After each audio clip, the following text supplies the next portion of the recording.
Greetings, YouTube family. Welcome back. Thank you for watching.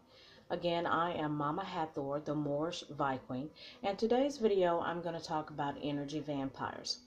This is going to be a two-part series, and this video itself is going to define and give a brief description of different types of energy vampires, and my second video is going to be how to deal with these types of energy vampires. So if any of y'all are familiar with the way I do things when I talk and do my videos, I keep notes. You'll see me looking down often because I keep notes. I like to stay organized and on track and clear for my listeners whenever I do a video, because I have lots of information and I can ramble, if I'm not kept on track. But today I'm going to talk about 11 different types of energy vampires. Now, 11 is a number that shows up quite often in my life. It's a number that the universe has given me to deal with most often.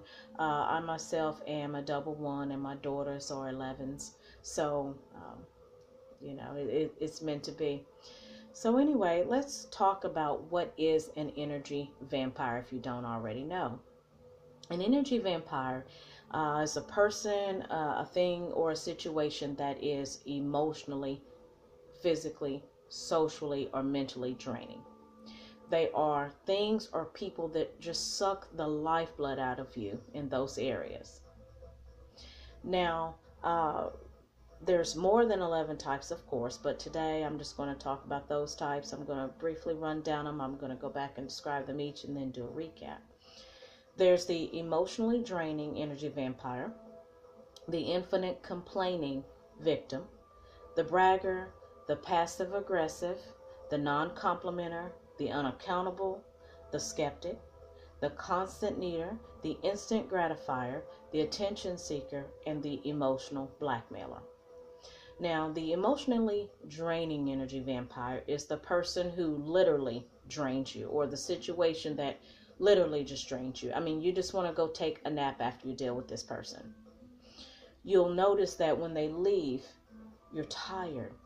You just want to go lay down. You don't know what happened, but you're just like, oh God, I'm so tired. You don't even know where this fatigue came from. There's one guy who said something really funny about the emotionally draining person. And he said that this type of person, they lighten the room just by leaving it. And I thought that was very profound and funny at the same time. This person, if you notice, when they come around, you might start getting what appears to be this uneasiness about you. It may feel like a nervousness. Your heart rate may go up tremendously, or it may go down. It's just a person that changes how you feel when they come around or when they leave. This person, they just bring about a feeling where you don't feel the same after they leave. They come, they unload on you, and then they leave, and then you're carrying this with you. That's the emotionally draining energy vampire, because even though emotionally they're doing it, the effect that you feel from dealing with this person is physical, or this thing. Next is the infinitely complaining victim. This person is a person, there's no obvious evidence in their life that there's a lot of detrimental or tragic things going on in their life, but they're always complaining. They hold on to old issues. They never bring closure to anything. They stay bitter. Even when they talk to you and they unload everything on you, they never accept your advice, and they never seem to want it. They just want to complain.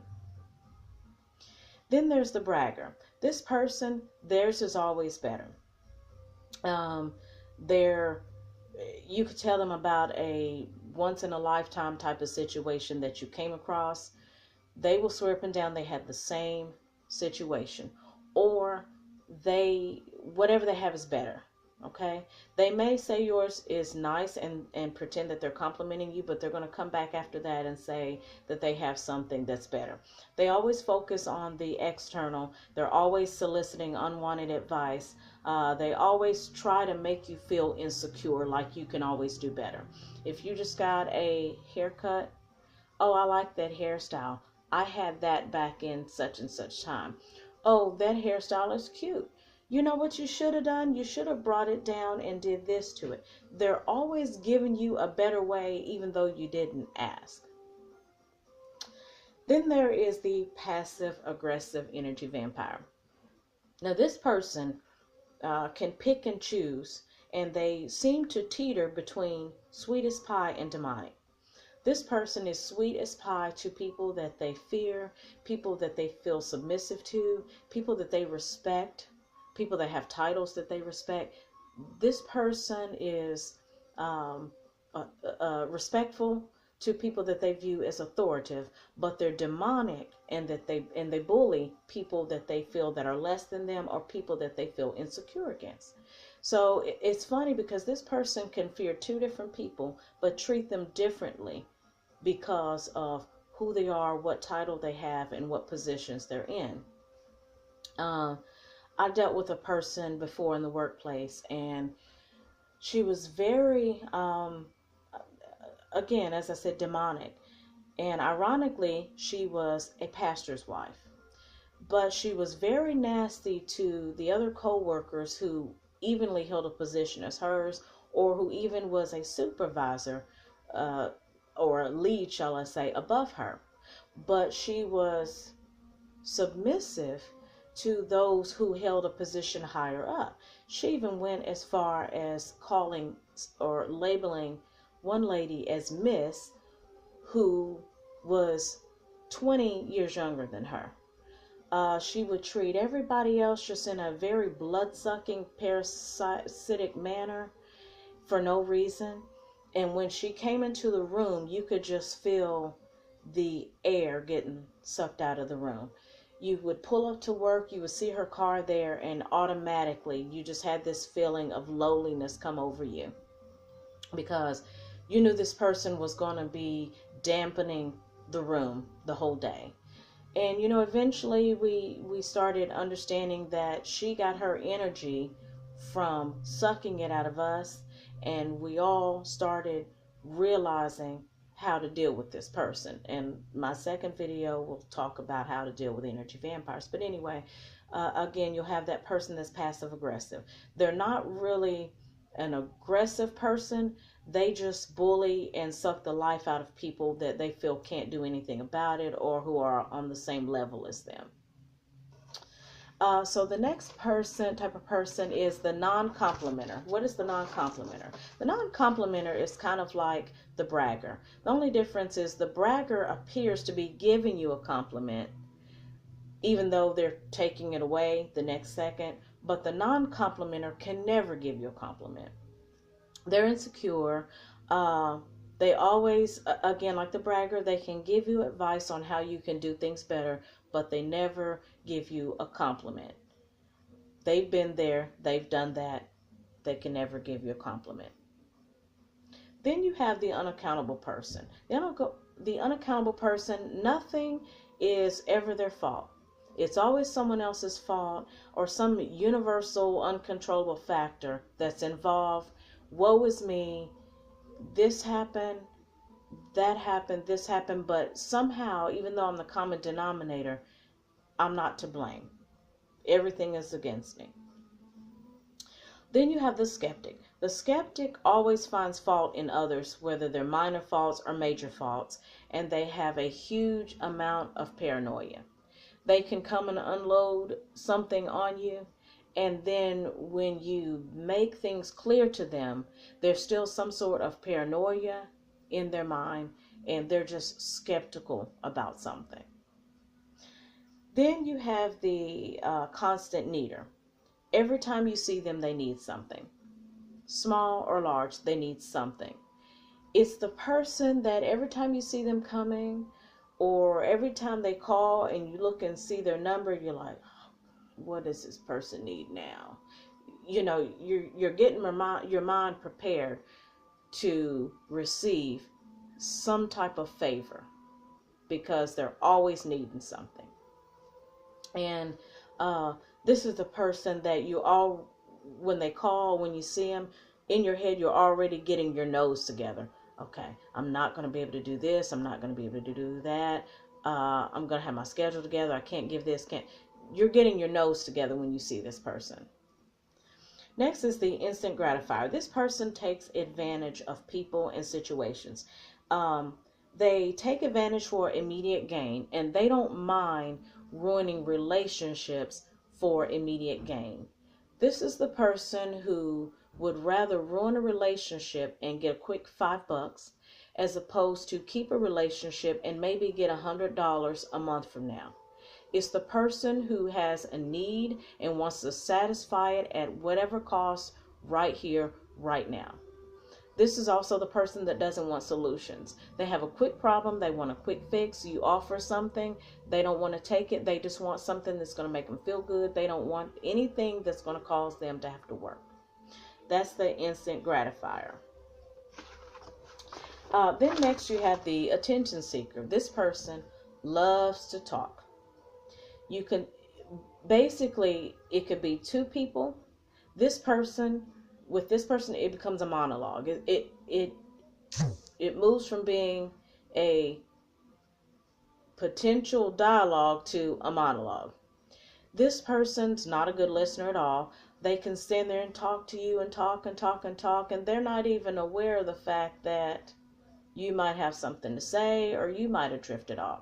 This is even a person that when you start talking, you could say something, and when you stop and they do their next comment, you'll notice their comment was almost, or their remark is almost like they weren't even listening to you.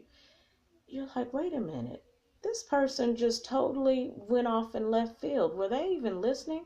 This person's not even inviting your conversation. They're thinking about what's the next thing on their mind. The attention seeker also could be a person who is always sick. I've worked with people, they're always sick. They like to compare medicines that they're on. They like to compare and say their situation was worse. I had a young lady, we would always be talking about our pregnancies. Somehow hers was more important, hers was worse. She had to do this, she had to do that. She just, she went through way more than anybody standing in that circle.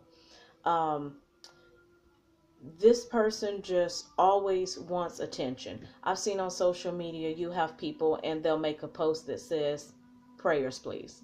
Every time you look up, they're asking for prayer. Sometimes they're not even saying what it is, who really needs it, or why. Prayers, please. And I'm just like, this person, every time you look up, sometimes you can look at their whole page and it's prayer. This happened. Y'all pray for me this reason. Y'all pray for me. It's like, are you ever going to get through this stage? They just want attention. Then you have the emotional blackmailer. The emotional blackmailer is a person that's possibly using information from you, whether it's a trusted secret or a bad experience that you had. This person uses this information to blackmail you and to get what they want out of you. They use something that is going on between you all to get things from you. They may be using fear, guilt, or resentment that you may have in order to blackmail you and to get what they want from you. This person could be children blackmailing parents, parents blackmailing children, mates and partners emotionally blackmailing the other person.